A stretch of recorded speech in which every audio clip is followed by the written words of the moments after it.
Bom, gente, já vou cumprimentar aqui o nosso próximo entrevistado, o nosso comentarista histórico aqui já do outro lado da tela para conversar com a gente, o professor de História Contemporânea na Universidade Federal Fluminense, a UF, Bernardo Kocher. Professor Bernardo Kocher, bom dia. Bom dia, Anderson. Bom dia, ouvinte do Faixa Livre. É um prazer estar aqui mais uma vez. Prazer é nosso, professor. Prazer enorme ter aqui a sua presença no nosso programa para a gente tratar um pouco desses temas da quadra internacional que anda para lá de conturbada, viu, professor? Muitos assuntos aqui para a gente tratar na edição de hoje, especialmente aqueles envolvendo os Estados Unidos e Donald Trump, porque o presidente estadunidense ele segue aí nessa sua trajetória de ameaças. O Donald Trump disse na última segunda-feira, professor, que teria orgulho em atacar as instalações de narcotráfico no México e na Colômbia. E mais um aceno dele aí a essa política de endurecimento contra os cartéis. Ele não disse propriamente que ordenaria algum tipo de ação, mas deixou no ar a ameaça, especialmente em relação ao México. A presidente, a Claudia Sheinbaum, prontamente respondeu já no dia seguinte, dizendo que não aceitará qualquer tipo de intervenção dos Estados Unidos. Abre aspas, ele, Trump, sugeriu em diversas ocasiões, ou disse, oferecemos a vocês uma intervenção militar dos Estados Unidos no México ou o que for necessário para combater grupos criminosos. Fecha aspas. E a Sheinbaum prosseguiu. Abre aspas, mas eu já lhe disse em todas as ocasiões que podemos colaborar, que eles podem nos ajudar com qualquer informação que tenham, mas que operamos dentro do nosso próprio território e não aceitamos intervenção de nenhum governo estrangeiro. Fecha aspas, palavras da Claudia Sheinbaum, presidente do México. Segundo ela ainda, o acordo que o México tem com os Estados Unidos respeita claramente a soberania e a integridade territorial e estabelece colaboração e coordenação sem subordinação. Professor Kocher, o Trump segue tensionando seus vizinhos, a gente tem visto isso desde o início do mandato do Trump, para além, obviamente, dos problemas que ele cria com países em outros continentes.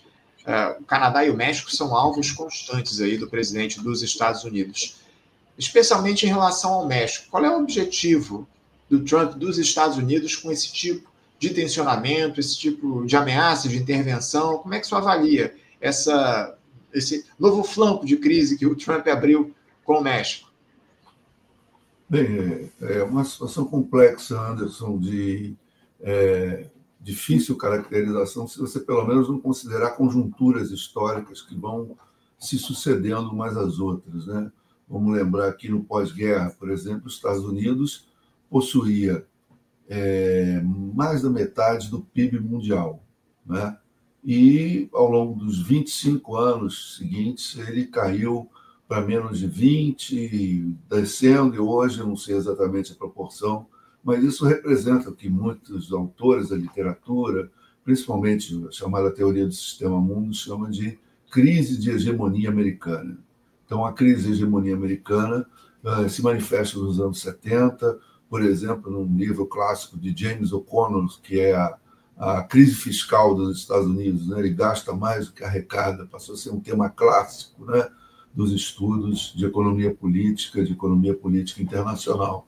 E os Estados Unidos estão lidando com isso desde então. De alguma forma ou de outra, tem vários problemas, várias agendas. Isso porque, no pós-guerra, a Guerra Fria, a polarização, a bipolarização, colocava numa posição confortável para os Estados Unidos, mas o surgimento da descolonização de países como Índia, China, a articulação do Brasil na UNCTAD, né, em termos de melhores condições de negociação comercial, a imensa emissão de dólares para pagar despesas na Guerra do Vietnã, antes disso, na Guerra da Coreia, né, a emissão descontrolada, a crise do dólar. Isso foi mais ou menos remediado ali por volta de 1979, com o choque dos juros e a Segunda Guerra Fria, né, porque havia uma espécie de coexistência pacífica, como se chamava então, com a União Soviética. Eles partiram para cima de hostilidade sobre a União Soviética caiu, parecia que o problema estava resolvido. O presidente George Bush, pai, disse que com o fim da Guerra Fria ia ser o século americano, né, de hegemonia. Não foi. A Rússia se recuperou, a China se recuperou, enfim, a trama complexa de vários estados nacionais competindo entre si, e essa é a palavra-chave, competição, né? E tentou-se várias formas. O presidente Bill Clinton tentou a globalização com um lado financeiro, tentando exportar produção e ficando com as finanças, mais ou menos isso. É claro que é muito simples o que eu estou fazendo aqui, mas isso também esgotou. Cada política vai esgotando, a situação vai ficando mais complexa. A guerra da Ucrânia mostrou que a Federação Russa está recuperada, as sanções não atingem o fulcro da economia russa, e eles têm condições de produzir armas, se prepararam para isso, enquanto que toda a política de globalização financeira gerou um aparelho militar deficitário, dependente dos Estados Unidos, que depende de guerra para fazer esse aparelho militar funcionar. Então, é uma trama complicada que foi passando de um para o outro até chegar o Joe Biden, que aplicou medidas welfare state clássicas, mas inócuas, né? Ele apresentava bons números da economia, do emprego, mas a realidade social ia além, muito além do que os números apresentavam. E chegou ao retorno de Donald Trump, né? Eu chamo isso de globalização imperial, não mais uma globalização financeira, uma tentativa mais uma de retomada da hegemonia americana, mas agora na base da força, quase exclusivamente. Ele está se dispondo com todo mundo que ele consegue, é quase um esporte, né, para ele fazer isso, né? E está tentando fazer com que os países, primeiro, justifiquem o poder militar americano, legitimem, e com isso gerem, através da atividade de produção de armas e tecnologias militares, bens e serviços daí derivados, os Estados Unidos consigam fazer sua economia funcionar, porque é chamada demanda agregada, né, que o poder militar tem. Então, onde ele pode, ele vai chutando. Isso aí não tem amigo para ele, né? Agora, se isso vai dar certo ou não, eu não sei. No caso do México e do Canadá, são países limítrofes, né? E ainda não haviam sido totalmente atingidos, né? Como alvos, né? Nas tarifas, sim, mas não exatamente no poder militar. Começou na Venezuela, o Oriente Médio, e por aí vai. A Europa, ele está obrigando a Europa, e a Europa está aceitando ampliar que ela pague os custos da OTAN, aumentando em média de 2% para 5% do PIB em gastos militares dos países da Europa, membros da OTAN, né? O que já é uma situação delicadíssima. E esse é um convite à guerra. Ele está contratando uma guerra, porque está contratando armas, né? Então é isso, esse clima de instabilidade, esse clima de indefinição, que ele também tem uma conduta randômica, né? Ele acorda de um jeito, passa o dia de outro e vai dormir de outro jeito, né? Então, isso daí chegou a hora do México. Não é diferente do Canadá, agora com as especificidades. A questão dos cartéis no México é muito grave há muito tempo. O tráfico de drogas do México para os Estados Unidos é quase linha direta. Deve ser bem mais fácil do que qualquer país. Aliás, o México deve ser uma espécie de hub que recebe as drogas e dali é que lança para o interior dos Estados Unidos, né? Uhum. É isso, ele quer submeter. E o que me impressiona é que ele não tem um plano claro, né? Ele tem essa conduta, mas o plano, qual é o plano macroeconômico que isso vai levar, né? Como é que vai ser? Ele quer que os outros transfiram renda para os Estados Unidos, é isso. Eu acho que é esse o grande plano dele, de alguma forma os Estados Unidos enriquecer com o empobrecimento dos demais países. É isso, o Trump sempre alimentando a máquina de guerra estadunidense com esses discursos que ele faz, como o senhor muito bem coloca aqui para a gente. Agora, uma outra situação, ainda mais grave, obviamente, do que essa relacionada ao México, diz respeito à Venezuela, esse tensionamento do Trump aqui no nosso continente.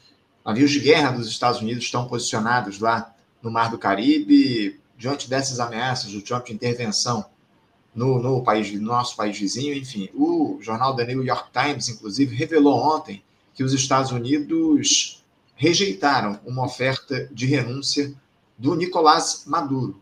Segundo fontes do jornal, o Donald Trump havia autorizado negociações paralelas com o governo venezuelano. Em certo ponto, o Maduro ofereceu renunciar após alguns anos, uma medida que foi rejeitada pela Casa Branca. Autoridades venezuelanas disseram aos estadunidenses que Maduro estaria disposto a renunciar após um período de transição de 2 a 3 anos. Porém, qualquer prazo para o Maduro deixar o poder é inaceitável para os Estados Unidos, como destacou também essa reportagem do The New York Times. Professor, o Trump quer derrubar o Nicolás Maduro de todo jeito, isso está muito claro, o mais rápido possível. Como é que o senhor avalia os efeitos dessa atuação dos Estados Unidos em relação à Venezuela para o nosso continente? O que é que essa tentativa do Donald Trump pode produzir para a nossa região, especialmente para o México? O senhor acredita que, de fato, o Trump vai tentar uma ação efetiva para tirar o Maduro do poder, ou ele vai conseguir estabelecer e construir um acordo para ter acesso às riquezas minerais venezuelanas, que, na minha avaliação, é o principal objetivo dele? É muito difícil, né? Porque ele fala uma coisa e faz outra, faz outra e diz outra, né? Se ele botou armas ali, botou as tropas, é porque alguma intenção, alguma coisa está agendada. Se ele vai implementar ou não, eu não sei, porque isso vai mexer de uma tal forma na política latino-americana, e eu não sei se essa é a prioridade dele antes de resolver a Ucrânia e resolver o Oriente Médio, né? Ele vai abrir uma outra frente de conflito, porque, pelo que eu estou acompanhando pela imprensa, a Venezuela está armada, não quer dizer que vai vencer, né, uma grande ofensiva militar, que vai ser aérea, basicamente, não vai ser em tropas, né? E isso daí, os venezuelanos podem eventualmente atingir navios, né, humilhar os Estados Unidos e fazer reverter rapidamente essa política. Então, é um jogo de nervos, né, de desgaste, né? Essa proposta de renúncia do Maduro, eu não tinha acesso a ela, não acho que isso seja muito crível, né? Eles não querem menos do que tudo, e isso daí dificulta qualquer tipo de negociação.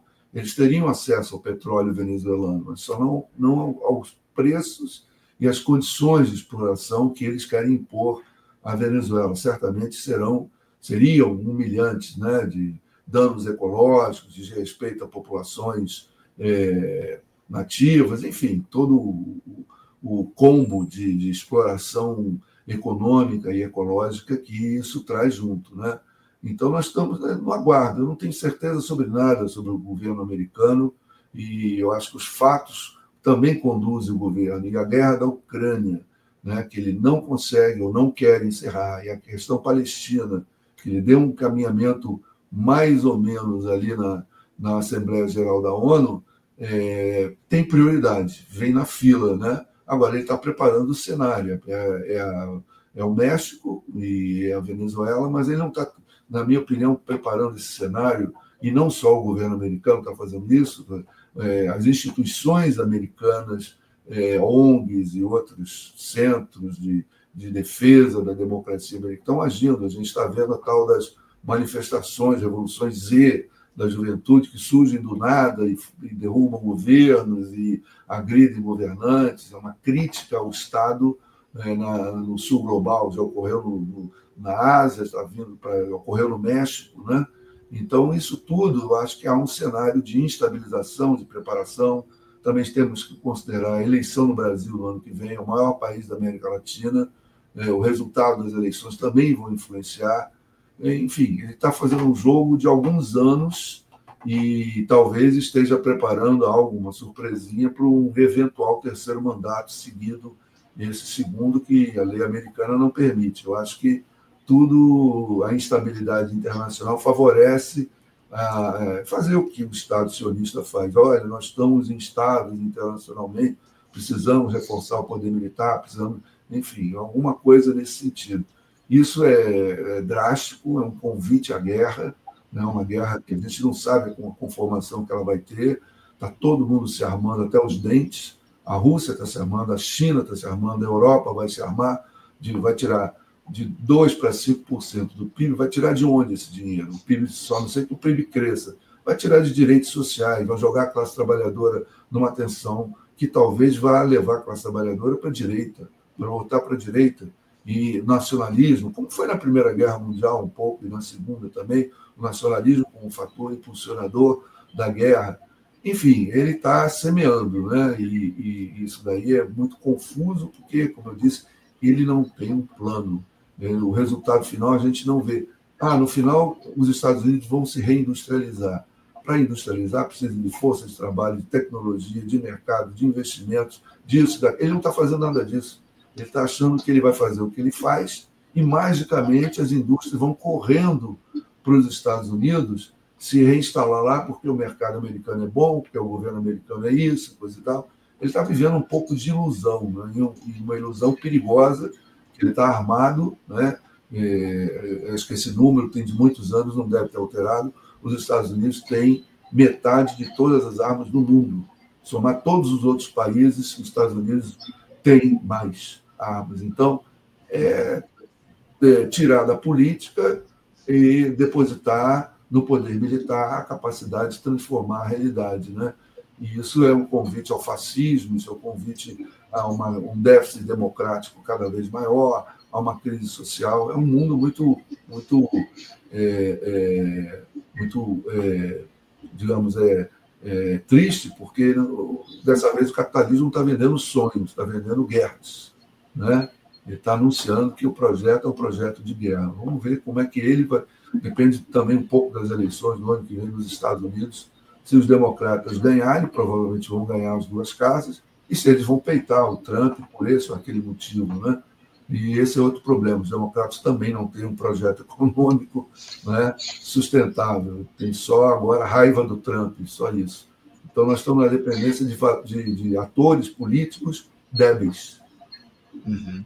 Como o senhor diz, o Donald Trump parece que não tem propriamente um planejamento em relação às ações que ele tem produzido e implementado ao longo desse segundo mandato dele lá nos Estados Unidos. E uma situação que tem deixado os republicanos, especialmente o presidente dos Estados Unidos, em alerta é essas revelações relacionadas ao caso Epstein, né, professor? A gente tem falado muito disso aqui ao longo dos últimos tempos no programa, isso porque o Congresso dos Estados Unidos aprovou quase que por unanimidade, uma lei que obriga o governo a tornar público os arquivos desse escândalo sexual que tem o presidente como um dos supostos envolvidos.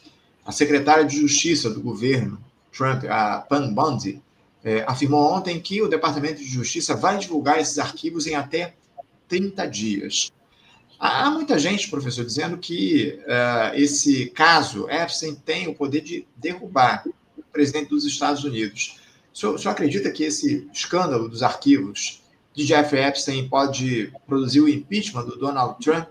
E mais, como é que os republicanos sairiam de uma situação como essa? Enfim, como é que o senhor vê a correlação de forças e a possibilidade dessas revelações, desses documentos do caso Epstein produzirem a saída, o impeachment do Donald Trump?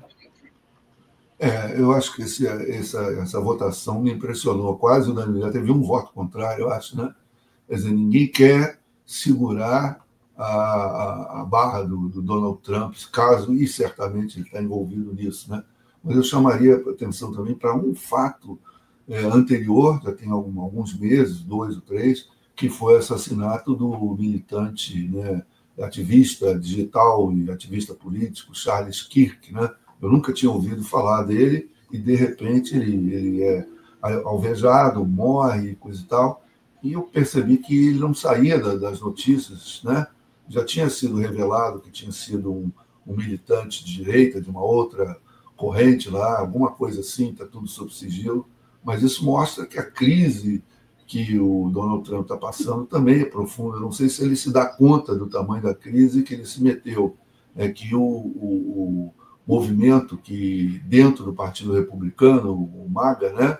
Make America Great Again, ele também está começando, principalmente, era o que Charles Kirk representava, uma mudança da política externa americana, né? Principalmente começando com o Estado sionista, né? E aí ele já estava em rota de colisão, já tinha anunciado que não concordava com o tamanho do financiamento, com o papel dos Estados Unidos e com a influência dos lobbies sionistas dentro da política americana.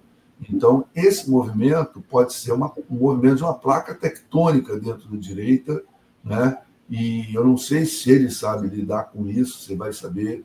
Me parece que ele não se colocou contra a liberação dos documentos, pelo menos no campo da retórica, o que mostra que talvez ele esteja ou preparado ou tem alguma coisa ali que ele possa sair pela tangente, né, e não se responsabilizar. Mas, de qualquer forma, o que a gente antevê é instabilidade política, né? E isso é um problema grave, né? E como é que ele vai lidar com essa instabilidade? Com mais força, com mais cenário externo agressivo, né? Talvez a questão da Venezuela seja um pouco do México, seja um pouco aquele mecanismo clássico que os governantes conservadores fazem. Se eu tenho um problema interno, eu projeto para o externo e consigo consenso que anule minha crise interna. Então, atacar o México daquela forma, a Venezuela de forma mais objetiva, com forças militares, seja uma forma de compensar um problema de crise interna. E talvez isso tudo seja apenas um movimento de autodefesa dele na política interna. Como os republicanos lidariam com isso, eles não conseguem nem lidar com o Trump, que o Trump, inclusive, eu soube que ele já foi do Partido Democrata, ele já foi para lá, foi para cá, ele se apropriou de uma porção grande dos republicanos, e os republicanos foram atrás dele. Então, eu não sei até que ponto os republicanos querem realmente se livrar do Trump, porque eles também não têm um nome forte, né? Nesse momento, a política dos países capitalistas demanda de nomes fortes, né? De nomes que congreguem, né? E isso daí está em escassez, está todo mundo desgastado, todo mundo se desgastando, e as alternativas estão ficando escassas, né?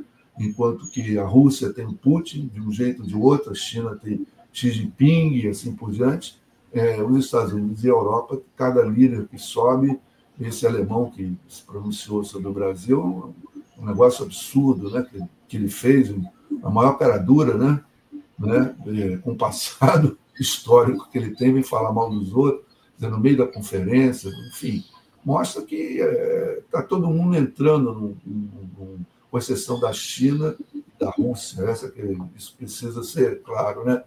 E entrando numa crise econômica.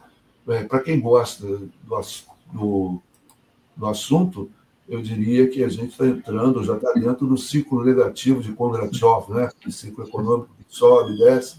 Então, isso é um pouco falta de oportunidade econômica, falta de taxa de lucro, que está caindo, está com dificuldade de alcançar a taxa de lucro. Então, está todo mundo perdido, não sabe para onde levar os investimentos, e guerra, né? Aí o economista Schumpeter, né? José falou a Schumpeter, a guerra é destruição criativa, você destrói para construir tudo de novo. De repente, a guerra entra no sistema como uma necessidade, acaba se impondo, né?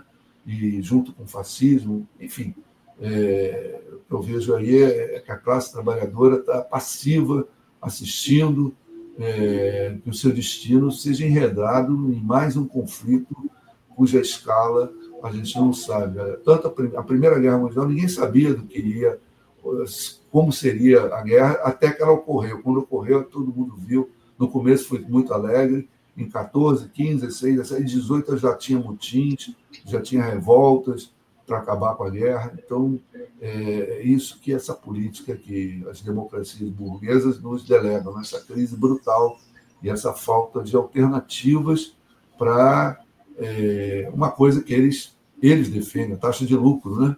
Uhum. A taxa de lucro tem que ser elevada, então não tem negócio. A competição chinesa é brutal, né? Eles entram em todos os lugares, porque os chineses organizaram o capitalismo, né?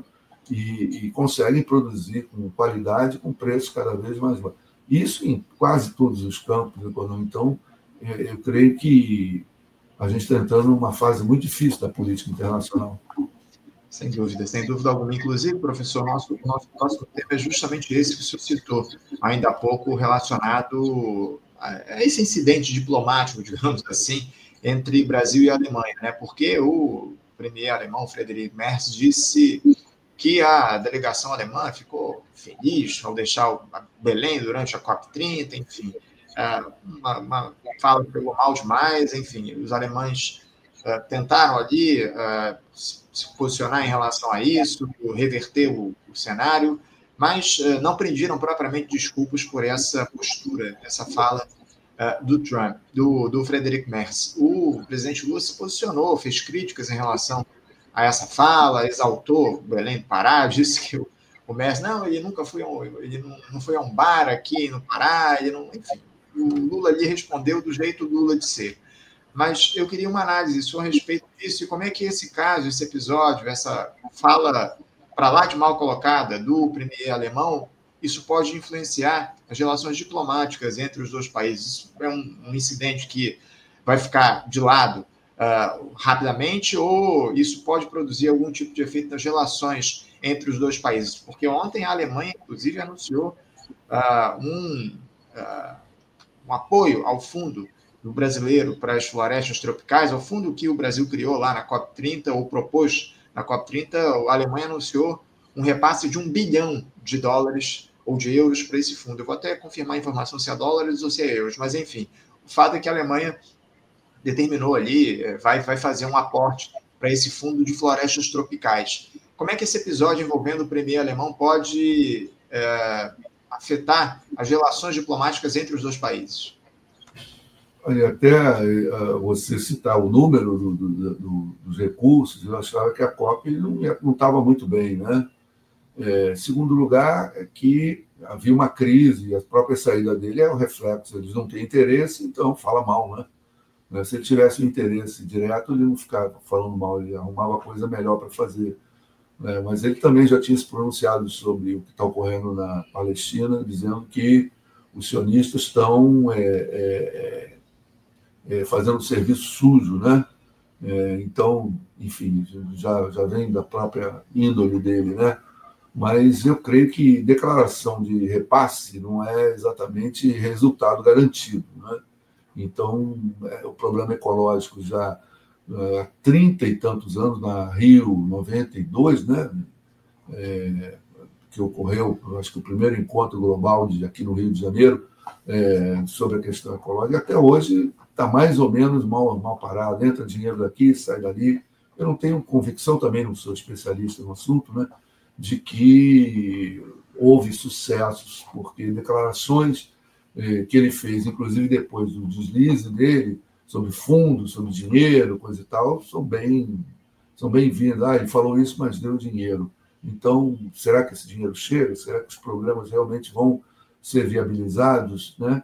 Enfim, é uma questão a ver. Enquanto as relações diplomáticas que você citou, isso é uma bobagem. Ele é um governo estável, daqui a 1, 2 anos ele cai, e, na realidade, quando tem que resolver alguma coisa mais séria, os diplomatas, a diplomacia, né, se entende e faz as negociações. Isso não é um maior problema, não é uma coisa estruturante, né?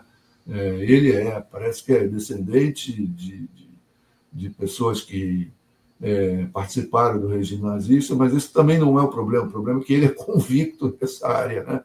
Ele é um saudosista distante desse regime, né? Não vê tantos defeitos assim, talvez seja isso, né? Então, isso daí é uma coisa que fica registrada, mas passa, mas não creio que isso vai ser um empecilho, até porque o Brasil não levou, como você falou, o presidente Lula levou na esportiva, né? Se quisesse levar de forma mais intensa, lembrar que os alemães são muito bem organizados, organizaram Birkenau, né, Auschwitz, estava tudo bem organizadinho ali, né? Se quisesse confrontar, lembrava, entre outras coisas, esse tipo de coisa. Mas o presidente Lula, do jeitão dele, deu uma contornada, isso não é o maior problema. Eu tenho preocupação se a COP realmente vai ter efeitos, né? Eles não vão declarar ao final que não deu certo, coisa e tal, vai tudo sair alguma coisa, mas será que daqui a 5, 10 anos vão ter outro encontro para discutir mais dinheiro e os resultados são mais ou menos? O aquecimento global é um fato, e é derivado da poluição, né? E de outros elementos, como, por exemplo, a destruição de florestas. Será que é isso que vai dar certo? É essa preocupação maior que eu tenho, né?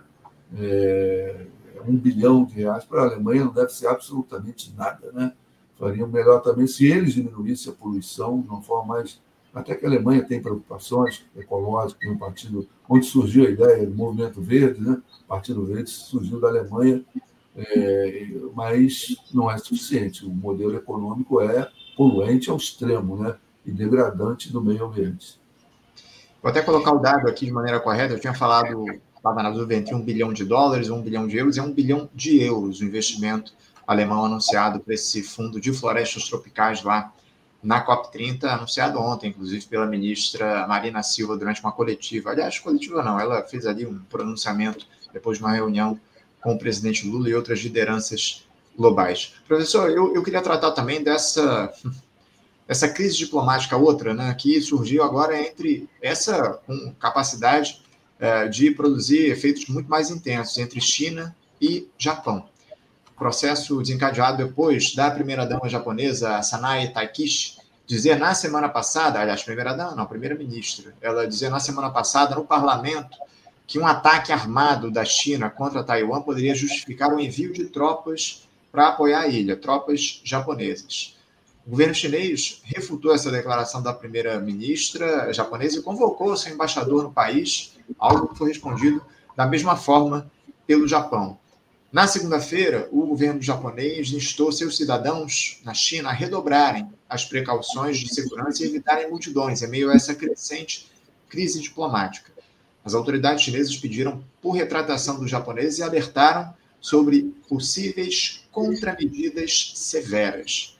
Professor, a gente sabe que as tensões entre China e Taiwan, especialmente, cresceram nos últimos tempos, mas o senhor vê alguma ameaça de ataque chinês a Taiwan que possa produzir alguma resposta japonesa? E outra, o que o Japão tem a ver com isso propriamente? Uma crise diplomática gratuita está sendo criada? Como é que o senhor avalia essa situação lá na Ásia? É uma situação, é mais do mesmo que a gente tem falado, né? É um ambiente de guerra, né? A China, tudo que ela faz leva milênios, tem milênios de história atrás, não seria um ataque pelo menos sem base, ao contrário, Taiwan parece estar sendo projetado para ser a Ucrânia da China, né? Ser aquela parte que é da China, né, legitimamente, historicamente, que foi separada ao final da Revolução Chinesa e está sendo administrada desde então como um conflito potencial entre o Ocidente e a economia chinesa. E o Japão também está passando por essa crise. Eu não conheço bem a realidade japonesa, mas as dificuldades que a Europa encontra, que os Estados Unidos encontram em competir com a China também são motivos para os japoneses reclamarem. Algum ponto ali de disputa no Mar da China, controle de navios, tem uma série de pontos estratégicos que os chineses estão ocupando e os japoneses estão se sentindo melindrados. Quando a economia vai mal, tudo vai mal em decorrência disso, e às vezes a gente não se dá conta disso e fica fulanizando as coisas, né? Fica procurando culpados ali em pessoas ou em pequenas situações. Eu me lembro aqui que China e a antiga União Soviética quase foram à guerra durante a Guerra Fria, né? A chamada cisão sino-soviética. Isso foi um fator importantíssimo da política internacional, inclusive, na minha opinião, de crise da União Soviética, porque se separou de um grande ator, né? E isso foi explorado pelos Estados Unidos e acabou pagando um preço caro. Hoje, a economia chinesa e a economia russa estão às mil maravilhas, estão se integrando, politicamente estão se integrando, são parceiros.